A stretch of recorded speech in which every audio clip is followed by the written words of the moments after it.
कि कितना पत्थर ही उठेगा। एक बंदर आया तो उठा के फेंक दिया गिलहरी को, भाग यहाँ से, तो इतनी पत्थर बीच में ला रही है। तो मर्यादा पुरुषोत्तम राम के पास वो जाके गिलहरी गिरी, तो गिलहरी को वो प्यार से सहलाए थे ना, तो ऐसा कहा जाता है कि इस पे जो निशान है गिलहरी के पीठ पे, वो राम जी का है। राम जी ने उस बंदर को बुलाया और कहा कि देखो तुम इतना विशाल पत्थर उठा रहे हो तो तुम्हारा शरीर भी विशाल है, ये गिलहरी इतना बड़ा पत्थर उठा रही है जितना इसकी क्षमता है। तो आप अगर कामयाब होना चाहते हैं तो आप ये मत सोचिए कि आप हमने आज 8 घंटे पढ़ लिए या 8 घंटा मेहनत किए, आप ये सोचिए कि आप कितना कर सकते थे। और देखिए, जो सपने देखते हैं उनके लिए तो पूरी रात छोटी पड़ जाती है, और सपने पूरे करने वाले के लिए पूरा दिन छोटा पड़ जाता है। अगर आपके अंदर जिम्मेदारी है ना, तो आप यकीन मानिए आप चैन से सो नहीं पाएंगे।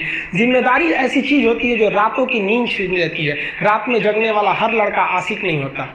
आप सबकी जिंदगी में कुछ कठिनाइयां आएंगी, ठोकरें लगेंगी, लेकिन ठोकर खा के संभलना भी जरूरी है। ठोकरें खाकर भी न संभला तो ये मुसाफिर का नसीब। राह के पत्थर तो अपना फर्ज अदा कर चुके, और कभी भी मुश्किलों से घबराइएगा नहीं। कोको कोला कंपनी जब स्थापना हुई थी तो 1 साल में केवल इसके 25 बोतल बिके थे। कंपनी का दिमाग हिल गया था। लेकिन आज के समय में दुनिया में हर जगह कोको कोला बिकता है, और इसने तो फिजिक्स को उल्टा कर दिया। लोग कहते हैं ठंडा मतलब तो कोको कोला। भाई साहब, ठंडा मतलब वो होता है जिसका टेम्परेचर कम हो, लेकिन इतना भी कहा कि इसके आगे लोग भूल गए कि ठंडा मतलब कोको कोला नहीं होता, ठंडा मतलब वह चीज जिसका टेम्परेचर कम है। इसलिए परेशानियों से कभी मत घबराइएगा। आगे बढ़ने के लिए तकलीफ का होना जरूरी है, क्योंकि छांव आते ही इंसान के कदम रुक जाते हैं, और धूप में कभी कदम नहीं रुकते हैं। जरूरी नहीं कि हर चीज आपको किताबें और यूनिवर्सिटी में ही पढ़ाया जाएगा। बहुत सी चीजें हैं जो आपकी खाली पेट और खाली जेब सिखाएगी, जो आपको कोई टीचर नहीं सिखाएगा। कहते हैं जरा सी छेद क्या हो गई मेरे जेब में, सिक्कों से ज्यादा तो मेरे रिश्तेदार गिर गए। लाइफ में सबका स्ट्रगल होता है। हम लोग के भी लाइफ में बहुत बहुत तकलीफें आई थी। जिंदगी में इतने तकलीफ देखे कि अब अगर तकलीफ नहीं होता है तो तकलीफ होता है। जिंदगी ने उस मुकाम पर लाकर छोड़ा है जहाँ पसंद तो बहुत कुछ है, लेकिन चाहिए कुछ भी नहीं। लोग कहते हैं कि खाली हाथ आए थे खाली हाथ जाओगे, गलत बोलते हैं।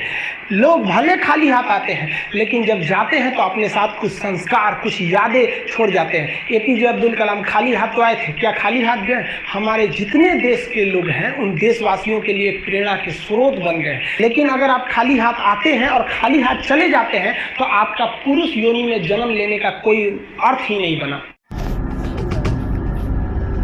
बैठने को जगह नहीं है, इतनी भीड़ है, मैं कैसे पढ़ूंगा, डाउट कैसे पूछूंगा, क्वेश्चन कैसे आएगा। अरे इतना जिम्मेदारी से पढ़ता तो यहाँ आने की जरूरत नहीं पड़ती। सारा नौटंकी उसको यहीं आने के बाद होता है। मैं डाउट कैसे पूछूंगा, ये वो। और एक लड़की आई थी, वो एकदम पूरा घुसिया गई। मैं कैसे डाउट पूछूंगी, अभी समझ में नहीं आ रहा है। आपको समझ में आता है? मेरे पापा डॉक्टर हैं। भाई आपके पिताजी ना डॉक्टर हैं, आप क्या हैं? बेरोजगार। पिताजी मेहनत किए, पिताजी अच्छा है, लोगों की जान बचाते हैं, डॉक्टर का होना जरूरी है। सबके पिताजी काम करते हैं, डॉक्टर अच्छी बात है। लेकिन बताइए, अगर हम महीने में, साल में मान के चलिए हम 5 बार बीमार पड़े, तो हमें डॉक्टर के पास साल में 5 बार जाना है। लेकिन 365 दिन हमें अनाज खाना है।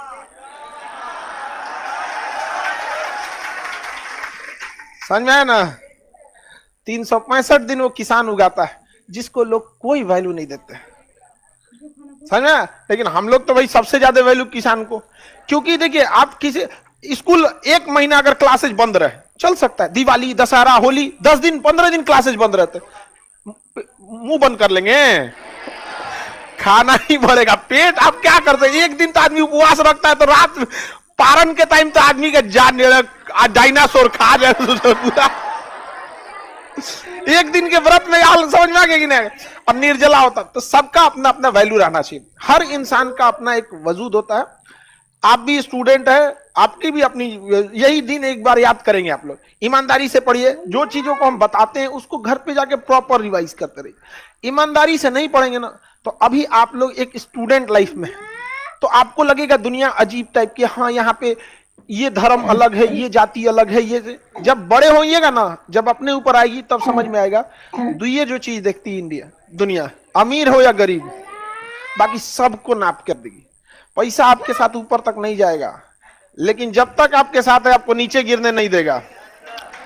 इसलिए आपको जितना जल्दी हो मेहनत कीजिए और लौट जाइए यहां से, एक अच्छी लाइफ, एक दुनिया बना के अपनी समझ में आएगी नहीं आ गया।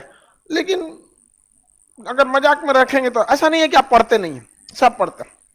लेकिन दिक्कत क्या है कि जब बेस खराब रहता है जिन बच्चों का, तो उनको एक्सेप्ट करना पड़ेगा कि जो एक नॉर्मल लड़का 2 बार पढ़ता है तो आपको 10 बार पढ़ना पड़ेगा। उल्टा यही हो जाता है, जो पढ़ने में ठीक है वो 10 बार पढ़ता है और जो गधा वो 2 बार पढ़ता है।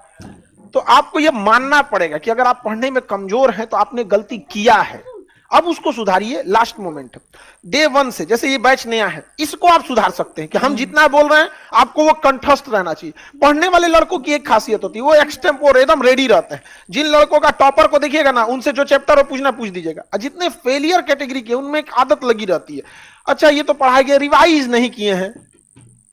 तुम्हारा दूसरा कौन काम था जिंदगी में? आपको कौन सा काम सौंपा गया है? कोई काम नहीं सौंपा गया, घर से पैसे आ जाते हैं। आप अगर ऐसा कीजिएगा कि हम नहीं, तो ये लक्षण है। फर्स्ट शुरुआती क्लास है, इसलिए हम आपको हमेशा कहते हैं अभी से समझ लीजिए, क्योंकि बीच में संभलना थोड़ा मुश्किल होता है। शुरू से आदत डाल दीजिए। हमने जैसे आपको जम्मू कश्मीर पढ़ा दिया, हिमाचल प्रदेश पढ़ा दिया, आपको इतना रहना चाहिए कोई नींद में उठा के पूछे जो जिला दर्रा कहां है, काराकोरम पर्वत की दर पे है, पीओके कितना % एरिया पे, अक्साई, आपको ये चीज याद रहना चाहिए, एकदम डे 1 से याद होना चाहिए। समझ में आ रहा है कि नहीं आ रहा? आपस में एक दूसरे से डिस्कस करते रहिए। कभी कभी आप डिस्कस नहीं करते हैं, ज्यादा अगर कोई डिस्टर्बिंग रहे तो ज्यादा डिस्कस भी नहीं करना चाहिए। चलिए अब आते हैं अपने टॉपिक पे।